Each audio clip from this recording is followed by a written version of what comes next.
Halo semua guys, welcome to Ruang Malam. Dan seperti biasa balik lagi dengan alur cerita film. Yang kali ini kita akan ditemani oleh film berjudul The Hitman's Bodyguard.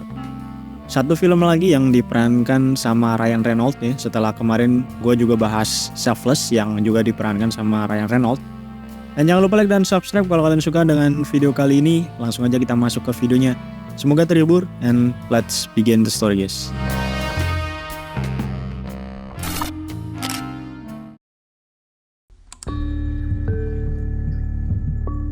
Nah, film dibuka dengan scene kehidupan protagonis kita yang bernama Michael Bryce, di mana dia ini adalah seorang bodyguard terbaik yang punya peringkat AAA.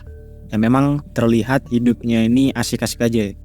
Dan dia lalu terlihat sedang menjalankan misinya, yaitu melindungi seorang pedagang senjata atau broker senjata bernama Bapak Kurosawa. Nah, sampai sini terlihat lancar-lancar aja sebenarnya. Sampai Bapak Kurosawa ini masuk ke dalam jet pribadinya, yang disitu pun helikopter pengaman dari pihak Bryce juga masih mengudara untuk memantau area sekitar sebelum pesawat Kurosawa ini lepas landas. Nah, namun sayangnya, tak lama setelah itu suara tembakan tiba-tiba terdengar dan tiba-tiba juga kepala Bapak Kurosawa ini sudah bolong tertembus peluru yang entah dari mana.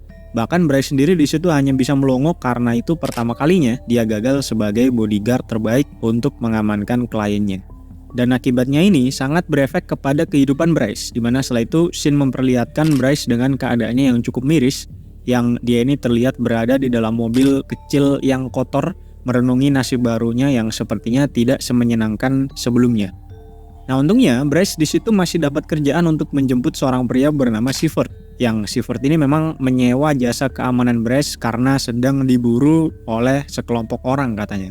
Nah, tapi singkat cerita mereka berdua ini bisa keluar dari gedung tersebut dengan cukup lancar tanpa Sivert ini tahu sebenarnya tadi Bryce sudah melumpuhkan orang-orang yang mengincar dia dengan tangan kosong, dan ketika di luar gedung pun Bryce juga langsung menghubungi pihak lain untuk langsung mengamankan orang-orang yang dilumpuhkan tadi.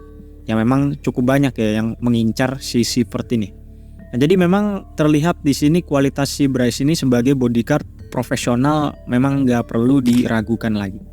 Cuman mungkin karena kegagalan sebelumnya aja nasib Bryce ini jadi berubah drastis sampai Sivert sendiri ini protes kalau mobil Bryce itu bau dan kotor.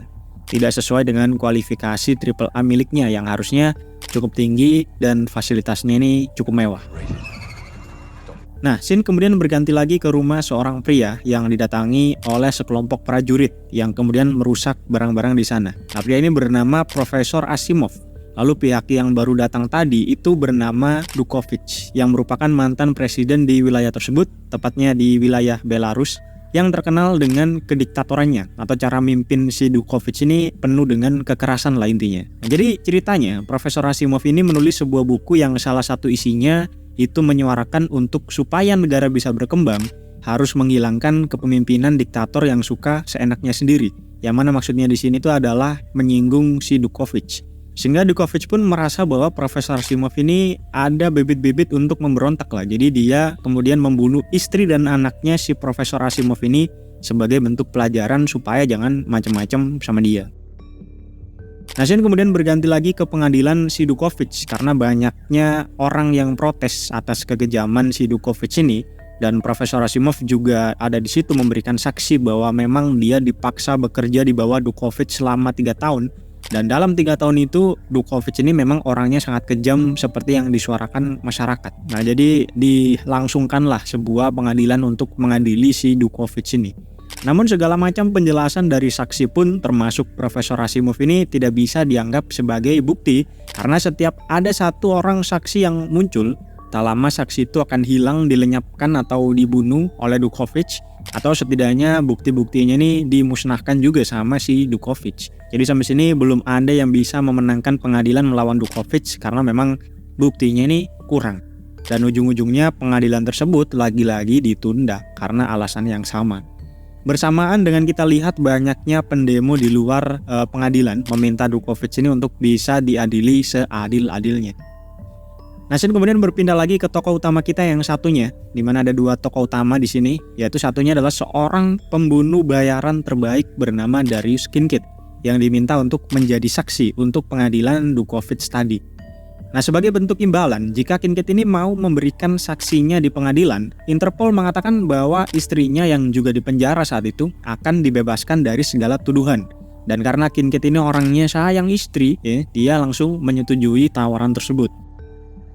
Nah, Kincaid kemudian bersiap dipindahkan dari penjara ke pengadilan internasional dengan pengawalan dari Interpol dan jajaran polisi terbaik di Jerman. Karena takut Kincaid ini akan dilenyapkan juga sama bawahan Dukovic. Karena kan semua saksi atau bukti biasanya dilenyapkan oleh pihak Dukovic.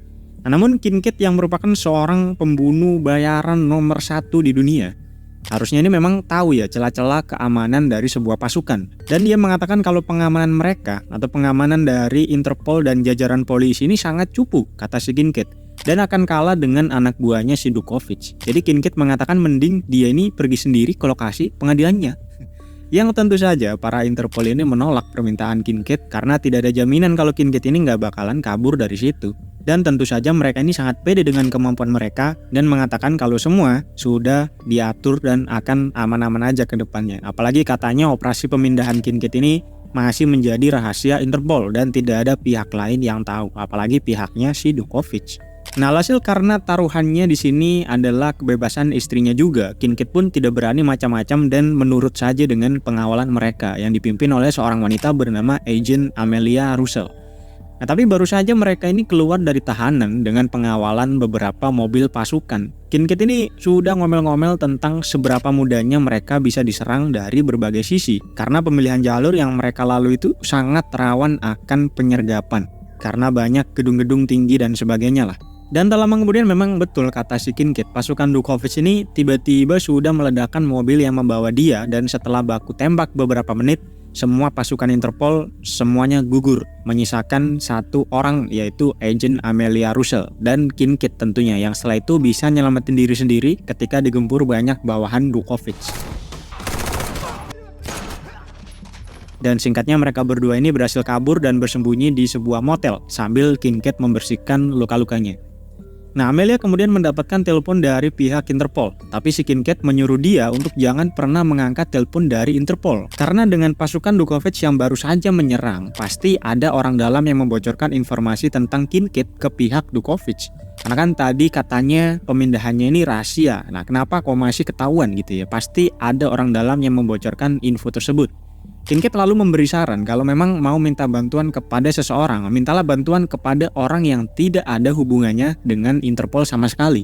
Alhasil Amelia pun memutuskan untuk menelpon seseorang yang dia kenal, yaitu Michael Bryce. Cuman hubungan mereka ini sepertinya terlihat tidak akur ya, dimana Amelia ini ujuk-ujuk memaksa Bryce untuk datang ke tempat yang dia bilang atau lokasi si Kincaid ini dan mengancam kalau Bryce tidak datang, dia akan menggunakan kekuatan orang dalam untuk mencegah Bryce mendapatkan sertifikasi AAA-nya kembali yang mungkin dicabut karena 1-2 hal, sehingga Bryce pun mau gak mau menuruti permintaan si Amelia ini. Nah, tapi di saat yang sama pihak Interpol juga melaporkan ke pusat bahwa Kincaid dan Agent Amelia tidak bisa ditemukan di lokasi, sehingga mereka langsung memperketat keamanan di lokasi penjara istrinya si Kincaid. Karena kan takutnya tiba-tiba dijemput sama si Kincaid yang kabur. Dan sampai sini sebenarnya mereka ini sudah menyimpulkan kalau ada orang dalam yang membocorkan informasi ke Dukovic, tapi masih belum tahu siapa pastinya orang yang membocorkan ini. Nah, kemudian diperlihatkan istrinya si Kincaid yang bernama Sonia, yang saat itu katanya dia ini dapat telepon dari pengacaranya, tapi rupanya yang telepon ini si Kincaid. Dan di sini kita diperlihatkan hubungan yang penuh dengan kata-kata kasar yang toksik, tapi cukup seru sepertinya. Halo? Darius. Puta madre, pedazo de mierda. Sebelum kemudian sampailah si Bryce ke lokasi Amelia dan langsung berdebat mereka ini tentang sesuatu. Di mana diungkapkan di sini bahwa Amelia ini rupanya adalah mantannya si Bryce. Dan dulu ketika Bryce dapat misi pengawalan Bapak Kurosawa, Bryce ini sempat cerita ke Amelia dan ngasih tahu nama kliennya. Dan itu pertama kalinya katanya Bryce ini cerita dan membocorkan informasi tentang kliennya ke orang lain karena saking percayanya sama si Amelia. Namun menurut si Bryce, info tentang Kurosawa ini entah gimana bisa bocor dan singkat cerita Kurosawa pun yang merupakan seorang pedagang senjata yang mungkin ilegal ya, akhirnya terbunuh. Lalu Bryce pun menyalahkan Amelia karena diduga membocorkan informasi Kurosawa ini ke pihak Interpol. Walaupun kata Amelia, dia tidak pernah membocorkan apa-apa ke siapapun. sehingga singkat cerita mereka pun pisah. Nah, setelah perdebatan yang cukup canggung tersebut, Bryce kemudian mengecek kliennya yang diminta sama Amelia untuk dilindungi, yaitu si Kincaid. Dan mereka berdua ini sama-sama kaget, lalu tiba-tiba aja adu hantam sampai akhirnya luka Kincaid ini kembali terbuka dan pingsan karena kekurangan darah. Nah, alasan Bryce menyerang Kincaid adalah karena Kincaid ini sudah 28 kali mengincar nyawanya si Bryce, meskipun gagal juga. Jadi si Bryce ini hampir menolak permintaan Amelia untuk melindungi si Kincaid. Tapi kemudian Amelia mengiming-imingi untuk membantu Bryce mendapatkan sertifikasi AAA-nya kembali dengan koneksi yang dia punya. Dan alhasil Bryce pun setuju. Nah, di sini kemudian kita diperlihatkan agen Interpol yang tadi, yang rupanya dia inilah yang membocorkan informasi ke Dukovic. Dan dia datang untuk meminta imbalan atas informasi yang dia berikan. Meskipun justru setelah itu dia ini dihantam sama si Dukovic dengan alasan Kincaid aja masih belum terbunuh, malah dia minta bayaran. Sehingga si agen ini kembali kontakkan dengan Interpol dan mendapatkan info bahwa salah satu safe house atau penginapan mereka, penginapan milik Interpol, itu tiba-tiba dipakai sama seseorang. Sehingga dari info inilah si agen ini tahu di mana lokasi Kincaid dan membocorkannya kembali ke pihak si Dukovic. Alhasil sampai sini ada dua pihak, yaitu dari kepolisian dan tentara Dukovic yang menyerbu lokasi Bryce dan Kincaid. Tapi berkat kombinasi yang cukup epik ya, dari pembunuh terbaik dan juga bodyguard terbaik, di mana Bryce dengan stylenya yang hati-hati dan Kincaid yang barbar. Singkat cerita, mereka berdua berhasil kabur dari gempuran pasukan yang sebegitu banyaknya. Nah, namun sayangnya, dari CCTV dekat situ, Interpol berhasil mengetahui keterlibatan Michael Bryce yang terlihat bersama Kincaid. Sehingga Amelia yang merupakan mantan dari si Bryce kemudian diwawancarai dan Amelia berkata bahwa memang dia meminta bantuan kepada Bryce karena ada pengkhianat di dalam Interpol. Mau gak mau dia minta bantuan kepada pihak luar. Apalagi Bryce ini juga seorang bodyguard terbaik. Jadi satu-satunya kemungkinan kalau misal mereka ini gak sampai ke pengadilan ya cuma kalau Bryce dan Kincaid ini saling bunuh-bunuhan. Selain itu mah gak ada yang bisa ngalahin dua orang ini kalau digabung jadi satu, kata si Amelia. Nah, tapi keputusan Amelia ini dinilai oleh atasannya terlalu gegabah, sehingga lisensi dan senjata milik Amelia ini kemudian dicabut. Lalu si bapak pengkhianat yang dari tadi ikut memantau hasil investigasi juga kembali membocorkan informasi tentang Kincaid kepada Dukovic. Nah, lalu berpindah lagi ke Bryce dan Kincaid, di mana mereka pindah mobil untuk menghilangkan jejak. Dan di perjalanan mereka ini saling ngolok satu sama lain, yang malah terdengar seperti saling curhat-curhatan. Dimana Kincaid cerita ketika tertangkapnya dia kala itu rupanya karena istrinya kecelakaan. Dan pas mau jenguk tiba-tiba dia dikepung sama polisi. Alias kalau nggak gara-gara istrinya ya dia nggak mungkin tertangkap, kata si Kincaid. Nah, Kincaid juga menertawakan masa-masa di mana mereka saling bunuh-bunuhan satu sama lain dengan si Bryce. Dan karena Kincaid ini memang orangnya sangat woles ya, sangat slow dalam menghadapi ujian hidup dengan penuh canda dan tawa, lama-kelamaan Bryce pun juga terpengaruh aura slow dari si Kincaid ini, dan ujung-ujungnya mereka ini malah nyanyi bareng di jalan. Bersamaan di sisi lain, bawahan Dukovic rupanya sampai di salah satu hotel yang sempat dilewati Bryce dan Kincaid. Lalu mereka juga berhasil memaksa pihak hotel untuk mengecek CCTV di situ. Dan alhasil ketika mobil Bryce berhenti karena Kincaid ini mau buang air kecil, tiba-tiba ada 3 bawahan Dukovic yang muncul sehingga terjadi baku tembak di situ. Meskipun cuma 3 orang ya, dan berhasil disikat sama Kincaid dengan cukup mudah. Bahkan Bryce pun nggak sempat bunuh 1 orang pun. Namun sayangnya mobil milik Bryce dan milik bawahan Dukovic dua-duanya ikut meledak karena kena tembakan bertubi-tubi. Dan di situ akhirnya juga terungkap kenapa mereka bisa terlacak adalah karena Kincaid mengambil ponsel milik salah satu tentara Dukovic. Tapi dia nggak tahu kalau ponsel itu bisa dilacak, sehingga hal itu merusak rencana milik Bryce yang sudah repot-repot cari jalur aman muter cukup jauh hanya untuk mengelabui pihak Dukovic. Alhasil mereka nggak punya kendaraan, nggak punya senjata juga karena meledak di mobil, dan mau nggak mau harus jalan kaki. Yang rencana si Bryce kali ini mereka bakal pergi ke Amsterdam. Nah, tapi rupanya kata si Kincaid, Amsterdam itu adalah tempat istrinya di penjara, sehingga tentunya penjagaan di situ akan sangat diperketat karena mengantisipasi Kincaid yang kabur ini bakal ngunjungin istrinya. Cuman Bryce yang sepertinya punya suatu rencana tetap memutuskan untuk pergi ke Amsterdam dengan nebeng ke salah satu mobil yang saat itu lewat.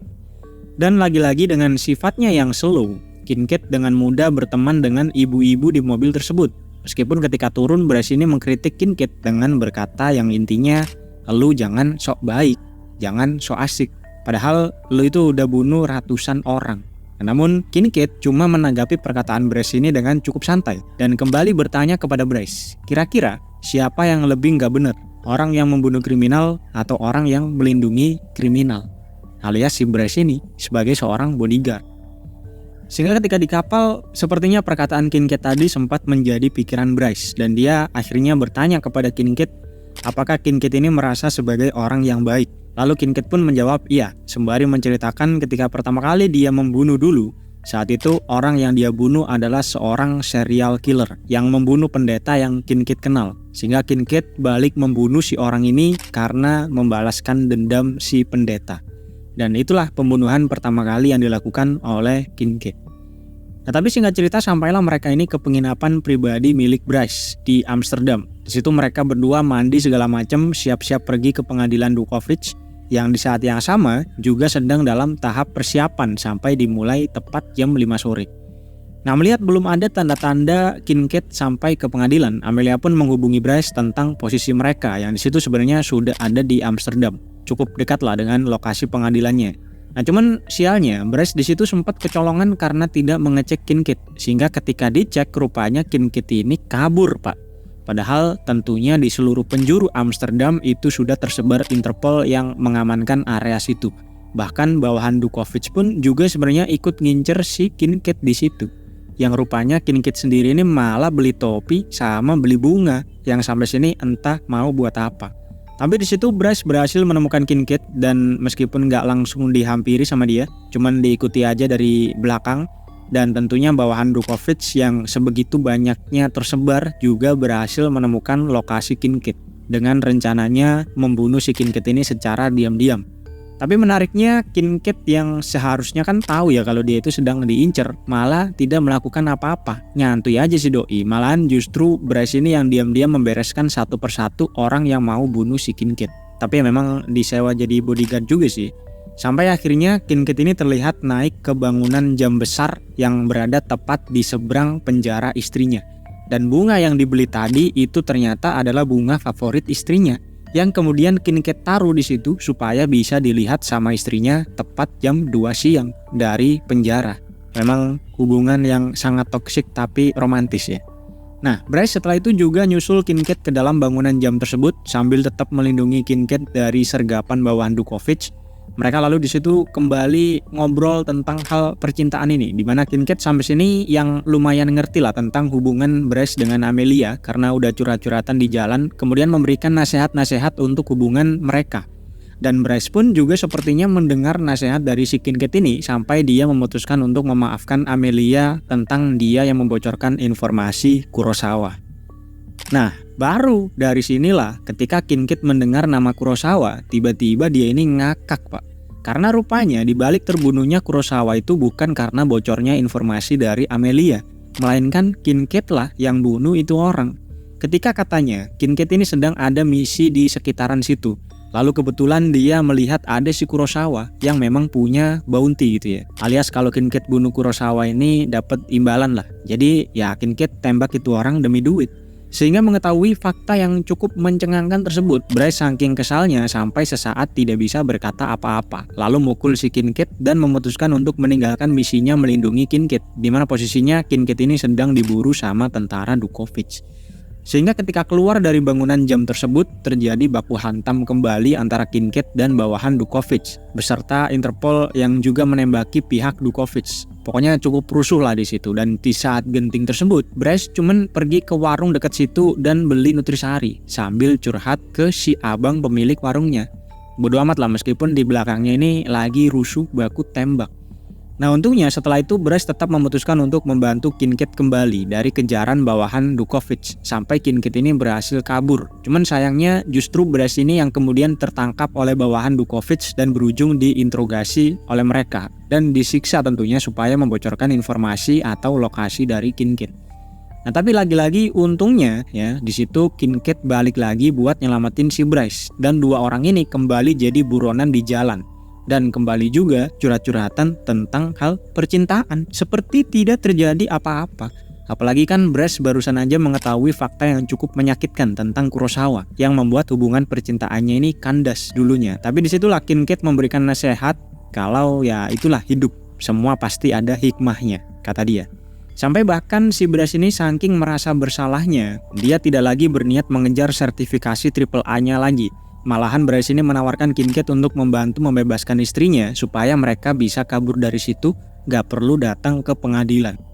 Nah tapi tanpa diduga keputusan Kincaid ini justru sebaliknya, di mana dia justru mau membantu Brash mendapatkan sertifikasi AAA-nya kembali. Dan sekalian Kincaid juga berniat memenjarakan Dukovic atas kediktatorannya. Sehingga sampai sini terlihat hubungan mereka berdua ini yang makin dekat seiring berjalannya cerita. Nah singkat cerita, sekitar 20 menit sebelum pengadilan dimulai, Brash dan Kincaid kembali kejar-kejaran dengan bawahan Dukovic dan juga baku tembak yang cukup sengit. Sampai saking sengitnya, di suatu momen Brash ini harus terpisah dengan Kincaid dan masing-masing mereka ini dikejar oleh bawahan Dukovic. Di sini durasi cukup banyak dihabiskan oleh aksi-aksi di filmnya, yang tentunya gak bisa gua kasih banyak karena copyright. Tapi singkat cerita, Brash dan Kincaid kembali bertemu setelah pertempuran yang sengit tadi, dan sampailah mereka ke lokasi pengadilan meskipun dengan kondisi mobil yang sudah hancur lebur. Nah, Kincaid di situ berhasil bersaksi di pengadilan tentang Dukovic, tapi selain itu rupanya banyak fakta-fakta menarik yang baru terungkap di sini. Di mana rupanya pendeta yang diceritakan Kincaid sebelumnya yang dibunuh oleh seorang pria itu rupanya adalah ayah kandung dari Kincaid. Dan kematian ayahnya tersebutlah yang membuat Kincaid menjajaki dunia perpembunuhan. Lalu terkait Dukovic, beberapa tahun sebelumnya memang Kincaid ini pernah disewa oleh Dukovic untuk membunuh lawan politiknya. Tapi kemudian ditolak oleh Kincaid karena saat itu dia melihat dengan mata kepalanya sendiri Dukovic memerintahkan pasukannya untuk memusnahkan suatu desa. Sehingga karena sifat Dukovic ini bertentangan dengan prinsip Kincaid yang tidak mau membunuh orang yang tidak bersalah, akhirnya Kincaid pun menolak. Dan itu kesaksian dari si Kincaid. Jadi bisa disimpulkan sampai sini Kincaid ini sebenarnya orang yang baik ya, tidak mengambil misi pembunuhan ke orang yang tidak punya kesalahan berat atau kriminal lah. Lalu bukti semua perkataan Kincaid itu rupanya juga disimpan oleh Kincaid di sebuah situs yang terkunci. Dan setelah semua bukti dibuka ke pengadilan, Dukovic yang tidak bisa membela di situ justru kemudian mengakui semuanya dengan bangga malahan, sambil memberikan isyarat ke bawahannya untuk menjalankan sebuah rencana cadangan. Sehingga proses sidang pun cukup ricuh di situ karena pengakuan dari si Dukovic ini yang tidak terbayangkan oleh orang-orang yang lain di situ.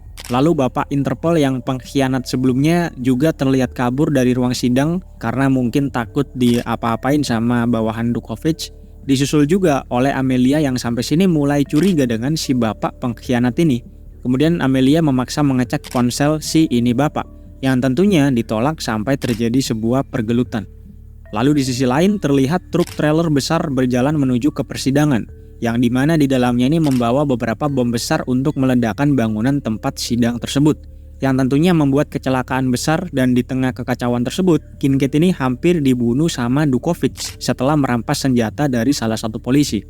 Tapi menariknya, Brash setelah itu melompat menebangi si Kincaid, membuat justru dia yang terkena tembakan dari Dukovic. Namun ketika Kincaid mau memberikan pertolongan, Brash justru menyuruh Kincaid mengejar si Dukovic yang saat itu kabur dibantu banyak sekali bawahannya. Bahkan ada juga yang menaiki helikopter dengan persenjataan berat. Lalu di sisi lain, Amelia yang sedang bergelut dengan si bapak pengkhianat tadi, ini sempat terlihat terpojok. Yang untungnya setelah itu Brash datang dan menembak si bapak tersebut. Sehingga sampai sini hubungan mereka berdua sepertinya makin membaik, atau bahkan balik lagi seperti awal setelah Brash meminta maaf dan sebagainya. Kemudian balik lagi ke Kincaid yang tentunya dengan keahliannya, singkat cerita dia berhasil menembak jatuh helikopternya si Dukovic meskipun hanya dengan menggunakan pistol. Lalu juga tentunya membunuh si Dukovic itu sendiri dengan menjatuhkan dia dari ketinggian, yang kemudian langsung dikerumuni orang-orang yang sedari awal memang gregetan ya sama si Dukovic ini.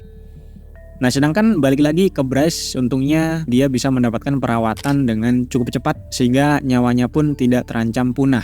Lalu datang si Kincaid yang membuat lagi-lagi dua orang ini berdebat tentang segala macam hal sampai di akhir scene. Nah, scene kemudian berpindah beberapa hari atau mungkin beberapa minggu kemudian, di mana terdengar berita di TV tentang Darius Kincaid yang berhasil kabur dari penjara. Di mana setelah itu terlihat Kincaid ini sudah ada di bar dengan istrinya menikmati waktu berdua. Nah, itu dia rangkuman The Hitman's Bodyguard. Semoga menghibur waktu luang kalian hari ini. Jangan lupa like dan subscribe untuk support channel ini guys. Gua Bim Bim Seleng undur diri. Sampai jumpa di video selanjutnya.